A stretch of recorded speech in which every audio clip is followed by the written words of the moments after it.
एक लंबे अंतराल के पश्चात एक दिन माता पार्वती व भगवान शिव चर्चा कर रहे हैं। स्वामी, हमारे दोनों पुत्र अब बड़े हो गए हैं। पार्वती, ये तो होना ही था। हर बालक समय पाकर बड़ा होता है। उम्र का प्रभाव हर प्राणी के साथ जुड़ा हुआ है। स्वामी, हमारे दोनों पुत्र विवाह योग्य हो गए हैं। अब हमें उनके विवाह के बारे में विचार करना चाहिए।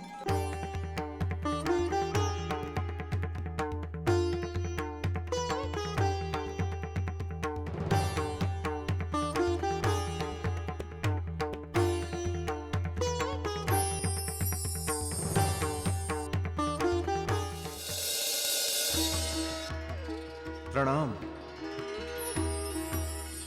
आज मैं ये क्या देख रहा हूं? सदा आत्म समाधि में लीन रहने वाले पिताश्री और कैलाश धाम की व्यवस्था में व्यस्त रहने वाली माताश्री में आज क्या चर्चा हो रही है?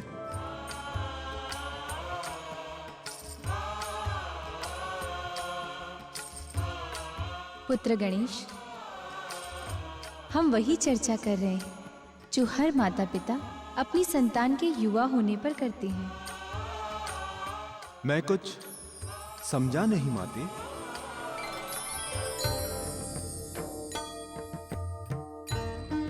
वत्स गणेश, तुम्हारी माताश्री तुम दोनों भाइयों के विवाह की चिंता कर रही हैं। वो शीघ्र ही तुम्हारा और कार्तिकेय का विवाह कर देना चाहती है। हे माताश्री, हे पिताश्री, आप मेरी ओर से चिंता मत करिए। अर्थात? माते, जिस कारण से मेरे माता पिता चिंता में पड़े हैं, मैं वो कारण ही समाप्त कर देता हूं। पुत्र गणेश, ये तुम क्या कह रहे हो? पिताश्री, मैंने ये निर्णय कर लिया है कि मैं विवाह नहीं करूंगा। वैसे भी विवाह संसार बांधन की सबसे शक्तिशाली डोर है, जिससे बंधा हुआ मनुष्य आजीवन चैन की सांस नहीं ले सकता। पुत्र गणेश, तुम्हारा कथन भावुकता और अल्प ज्ञान पर आधारित है। तुम्हारे पिताश्री सहित ब्रह्मा जी और विष्णु जी तीनों जगत के आधार देव पत्नी सहित हैं।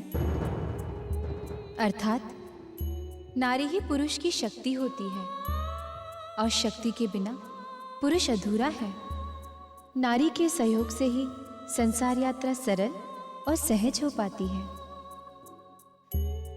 और फिर बिना विवाह के पितृऋण से मुक्त नहीं हुआ जा सकता। माते, आप कुछ भी कहें, मैंने दृढ़ निश्चय कर लिया है। मैं विवाह नहीं करूंगा।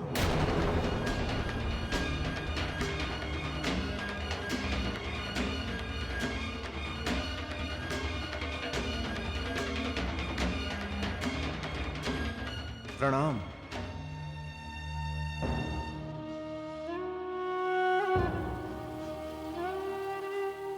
स्वामी, देखा आपने गणेश ने क्या कहा? मेरी तो समझ में नहीं आ रहा कि हमारे दोनों पुत्रों का घर कैसे बसेगा। प्रिय, धैर्य रखो। समय अपनी व्यवस्था स्वयं करता है। देख लेना, तुम्हारा पुत्र गणेश शीघ्र ही विवाह के लिए मान जाएगा।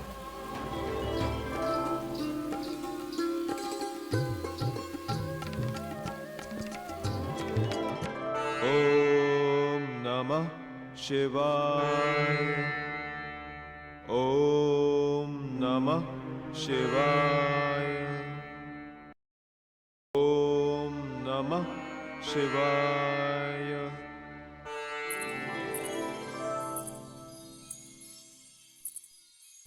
ओम नमः शिवाय। ओम नमः शिवाय। ओम नमः शिवाय। ओम नमः शिवाय। ओम नमः शिवाय। ओम नमः शिवाय। ओम नमः शिवाय। ओम नमः शिवाय। ओम नमः शिवाय। ओम नमः शिवाय। ओम नमः शिवाय। ओम नमः शिवाय।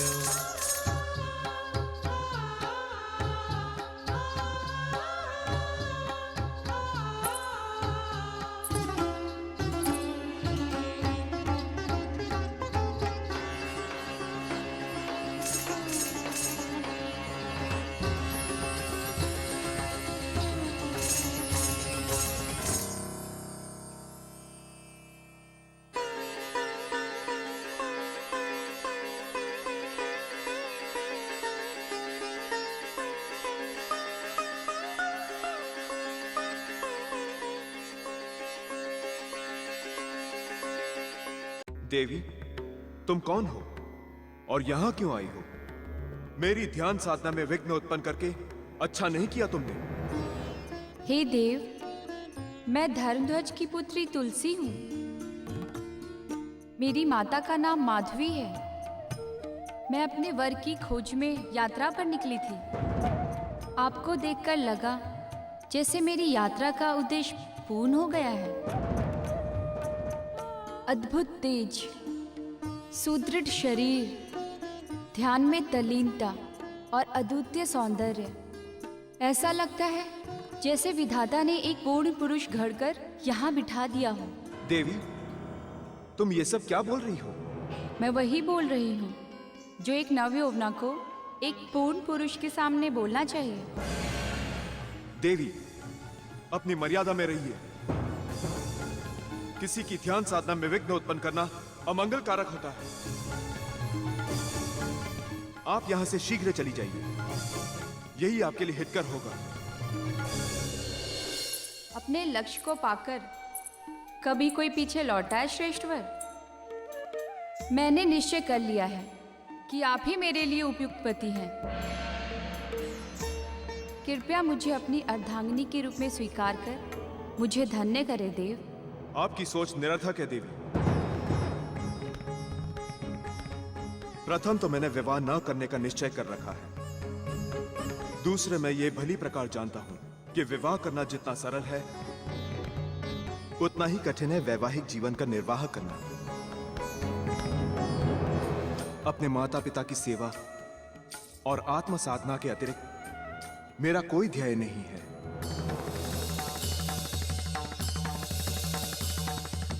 आप यहां से चली जाइए और अपने लिए कोई अन्य वर ढूंढें। कैसे पुरुष हो तुम? एक नवयौवना के प्रस्ताव को स्वीकार करने का सहज प्राकृतिक धर्म ही नहीं जानते हो। एक आतुर नारी की मनोकामना को ठुकराकर तुमने प्रकृति विरुद्ध और धर्म विरुद्ध कार्य किया है। बात अविवाहित रहने की नहीं है। तुम वैवाहिक जीवन के उत्तरदायित्व से डरकर विवाह ना करने का कायरतापूर्ण प्रलाप कर रहे हो। मेरी ये घोषणा है कि तुम्हें विवाह अवश्य करना पड़ेगा। और स्मरण रहे, मेरा यह वचन कभी मिथ्या नहीं होगा।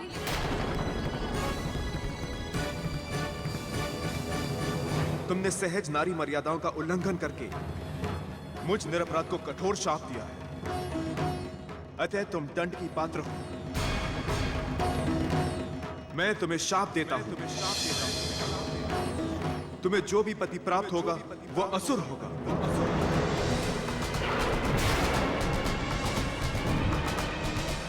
कालांतर में तुम्हें वृक्ष बनना पड़ेगा।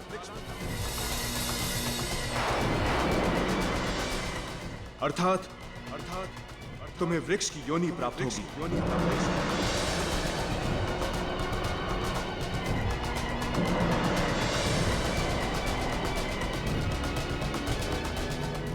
देव, मुझसे अपराध हो गया है। मैंने कामना के वशीभूत होकर आपको कठोर वचन कह डाले। मुझे क्षमा करे देव। आप तो स्वयं विघ्न हरता है। आपने जो मुझे शाप दिया है उससे मुक्ति देकर मेरा कष्ट निवारण करे देव। हे भगवान, ये मैंने क्या कर डाला? देवी,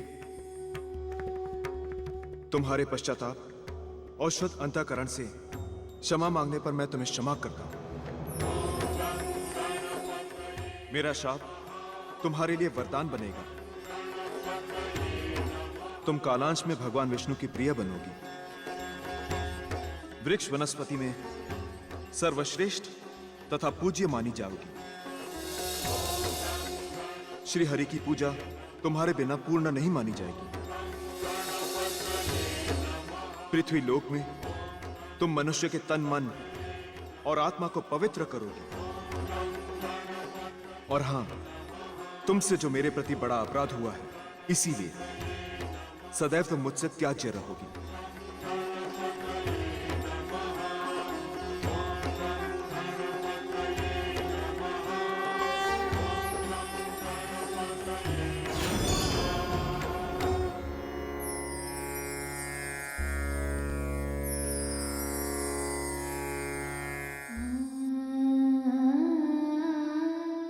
स्वामी, हमारा पुत्र गणेश एक क्षण के लिए भी हमसे अलग नहीं होता था,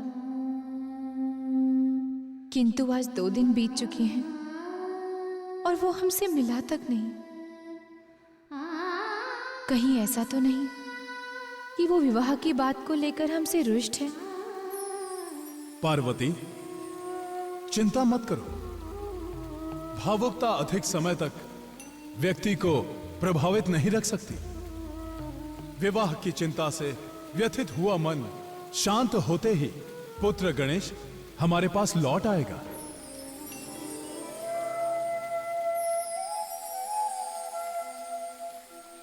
हे पिताश्री, हे माताश्री, ऐसी क्या बात हो गई है भ्राताश्री से? कुछ मुझे भी तो बताइए।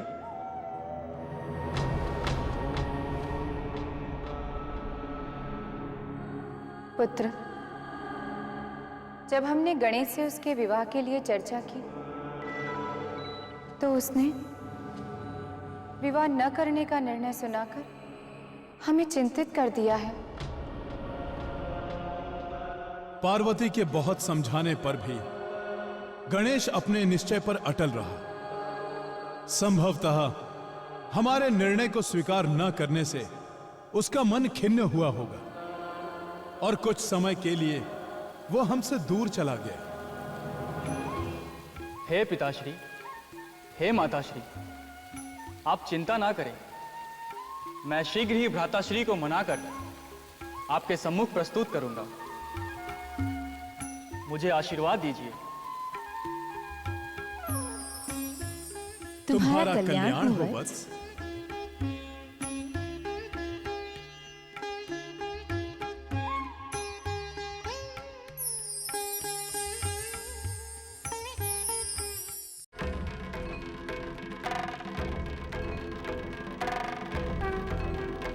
प्रणाम भ्राताश्री। आयुष्मान भव। भ्राताश्री, आज यहाँ चिंतन मुद्रा में आप अकेले कैसे बैठे हैं?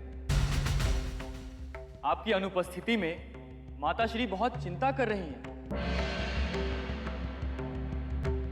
भ्राताश्री, कोई विशेष समस्या आ खड़ी हुई है जिसने आपको इतना चिंतित कर रखा है? भ्राता कार्तिकेय, मैं तुम्हें क्या बताऊं? तुम्हारे आने से पूर्व मेरे साथ एक विचित्र घटना घट गई। ऐसा क्या घटित हो गया भ्राताश्री? तनिक मुझे भी तो बताएं। मैं ध्यान में लीन था, तभी एक तुलसी नाम की स्त्री आई।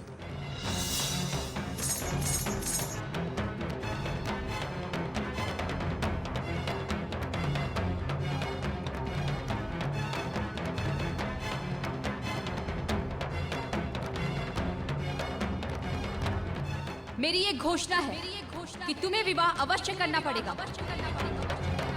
और स्मरण रहे, मेरा यह वचन कभी मिथ्या नहीं होगा। भ्राताश्री, जो कुछ भी हुआ वो अच्छा नहीं हुआ। स्त्री और पुरुष के बीच प्रकृति ने अज्ञात किंतु विशिष्ट आकर्षण संबंध बना रखा है। यद्यपि कोई भी स्त्री स्वयं अपनी ओर से संबंध बनाने के लिए आगे नहीं आती, लेकिन यदि ऐसी स्थिति बन जाए तो नीति के अनुसार उस स्त्री की मनोकामना को पूर्ण करना ही पुरुष का नैतिक कर्तव्य बन जाता है।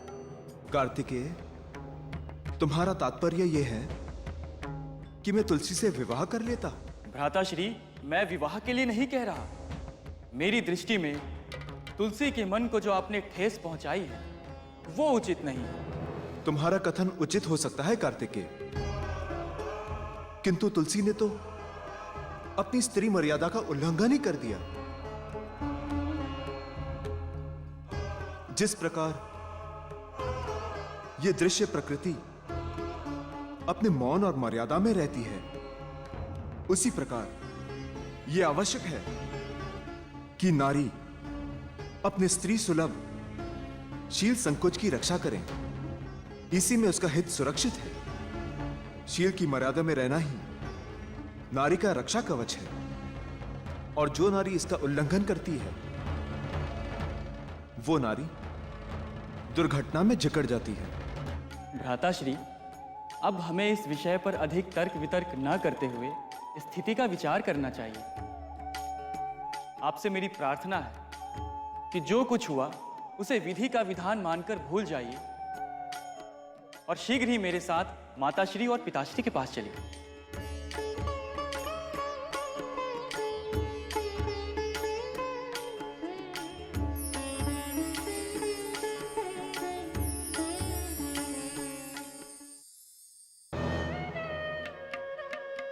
पुत्रों, तुम दोनों ही युवा हो गए। तुम्हारी माता तुम्हारे विवाह के लिए बड़ी व्याकुल है। कार्तिकेय, तुम्हारा क्या विचार है? पिताश्री, इसमें मेरे विचार की बात कहां से आ गई? आपको जैसा उचित लगे वैसा कीजिए। पुत्र गणेश, विवाह के बारे में तुम्हारा क्या निर्णय है? पिताश्री, मेरा निर्णय तो पहले ही हो चुका है। अर्थात? माते, मैं पहले ही कह चुका हूं कि मैं विवाह नहीं करूंगा। मैं आजीवन अविवाहित रहना चाहता हूं।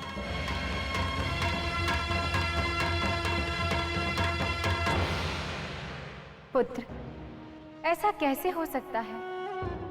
हर माता पिता अपनी संतान का घर बसा हुआ देखना चाहते हैं।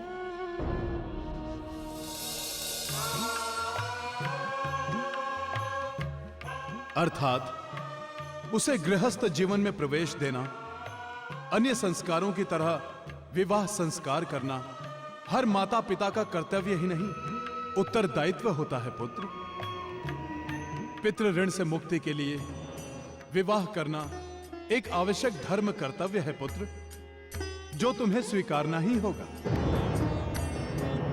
पुत्र, संतान के विवाह संबंध में हर माता पिता का एक सुरक्षित अधिकार होता है। फिर भी हम तुम्हारी स्वीकृति लेना आवश्यक समझते हैं। वत्स, विवाह के लिए हाँ करके हमारे मन का बोझ हल्का कर दो। बात अविवाहित रहने की नहीं है। तुम वैवाहिक जीवन के उत्तरदायित्व से डरकर विवाह ना करने का कायरतापूर्ण प्रलाप कर रहे हो। मेरी ये घोषणा है कि तुम्हें विवाह अवश्य करना पड़ेगा। और स्मरण रहे, मेरा ये वचन कभी मिथ्या नहीं होगा।